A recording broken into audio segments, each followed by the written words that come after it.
So when you started off the podcast, I love the your story when you're sitting in the car and debating to get the mic. It's that decision. That decision, like, oh, do I get that? Do I start? Do I not?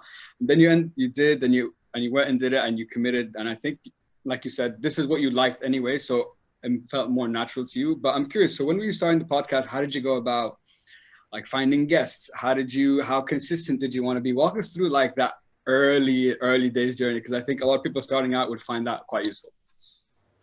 Look, I think it's I did it like I opened my Excel sheet and then I put like the names of anybody who I thought is going to be will have an interesting story.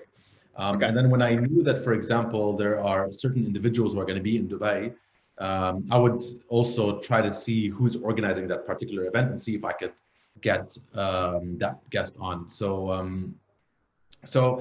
yeah, so like it was a combination of people between people I liked on Twitter. I love Twitter, so like I follow some really interesting people, and I try to get them on the show. And I think the tough one was like just the technical thing in the beginning was I was like, well, how do you start a podcast? Like, all right, I don't need a mic. Like, okay, well, I need to like clean this content. I need to.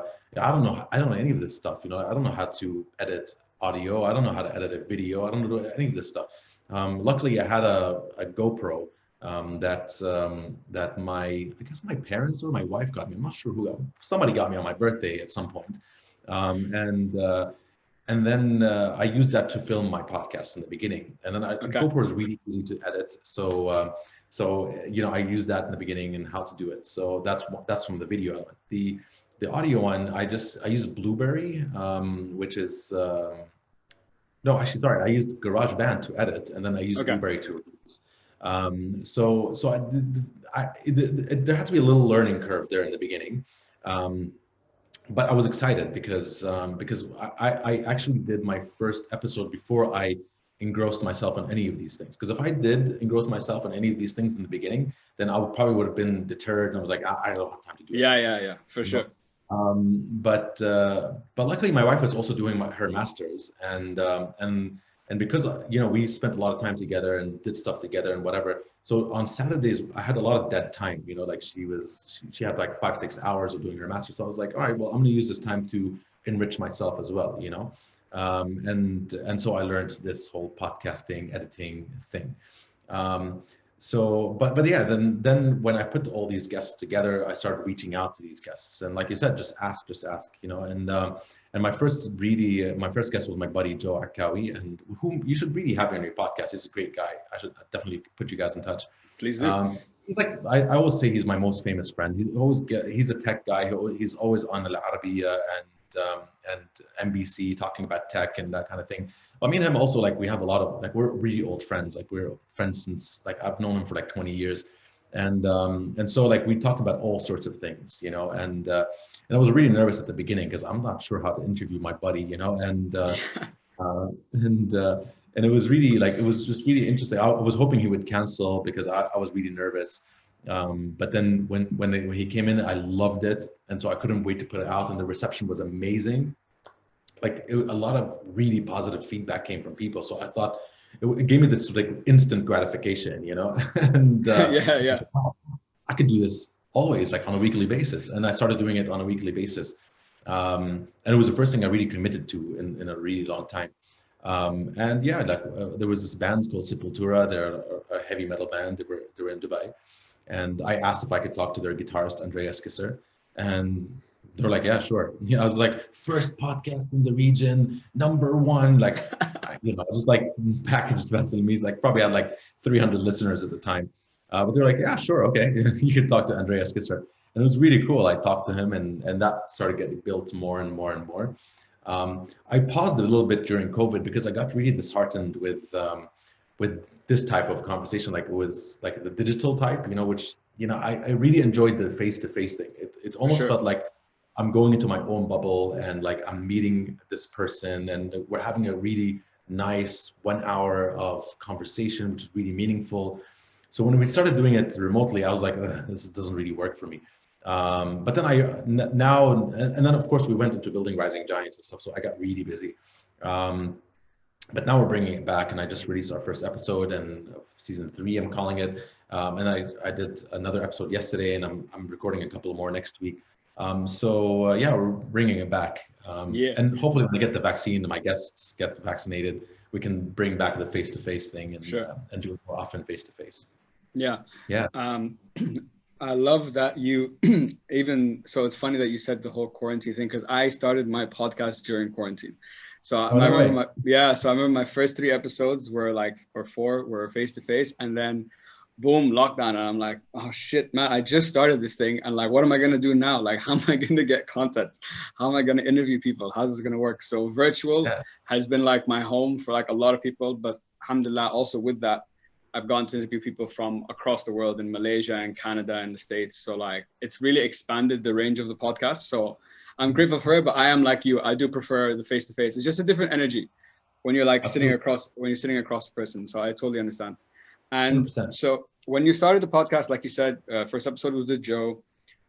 How did your as the podcast grew and like evolved, did you start having like what was your thought process with the guest like? So you'd bring a guest on, did you start preparing questions? Was there like a certain story or theme that you knew you wanted to cover with that guest? What did that process look like? Or was it just come on, let's have a conversation about, whatever? Yeah, to be honest with you, I'm like your total opposite, man. I do not prepare. Like Okay. I Okay. don't like I just know that this guest is this is what they do, and the reason I asked them on is because they have an interesting story of some sorts, and I know that I want to Okay. get to that story. But I leave it up to the guest to navigate, and then I pick on cues from the guest and what the Sure. guest said, and once they if I pick up something that's really interesting, I steer the conversation in that direction. But honestly, in my entire time for Basel Meets, I've only prepared twice.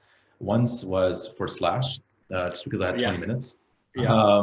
and I knew that there was certain things I can and cannot ask. So, for example, they asked me not to ask anything around Guns N' Roses, and I can only Okay. ask Okay. about solo band and that kind of thing. Even though he was playing in Abu Dhabi as part of Guns N' Roses, so it was really challenging for me to get, to talk to the fucking guy from. Sorry, I'm swearing. This is your show, bro. You can do whatever you want. The guest Okay. decides. So it was really tough for me to talk to the co-founder of Guns N' Roses without talking about Guns N' Roses. But anyway, I found an angle about his new album and like that sort of thing. And funnily enough, there was one song that I loved on his album that I asked him about, and he told me, and that's why I think an episode writes itself.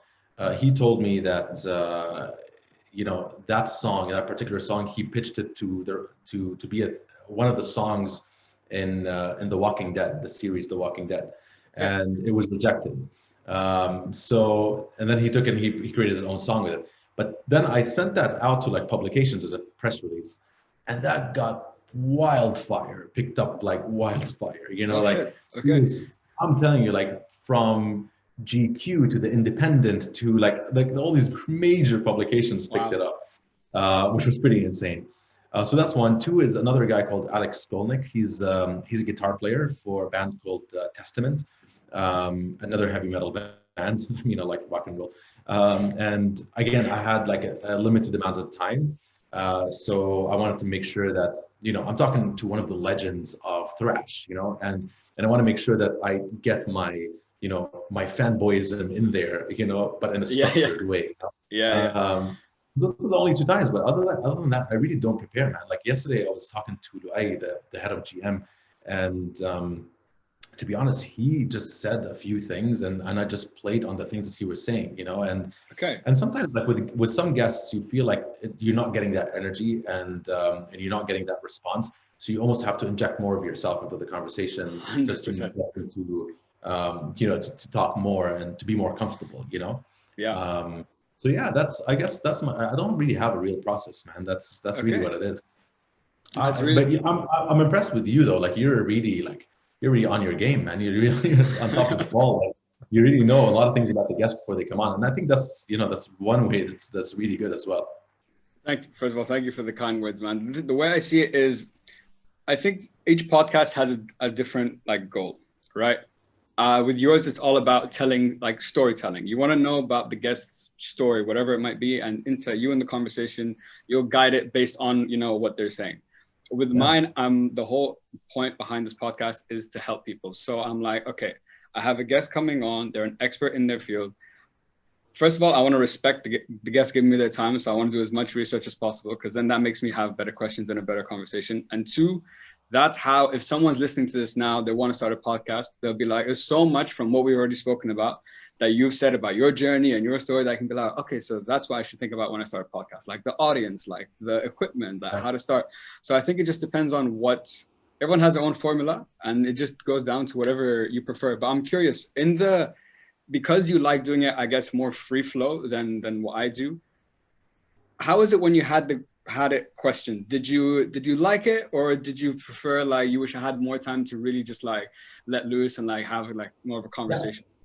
I always prefer the let loose, but even my questions were cues. They weren't really questions. So like Okay. I just had my iPad in front of me and I had cues like you know, thrash, 1984.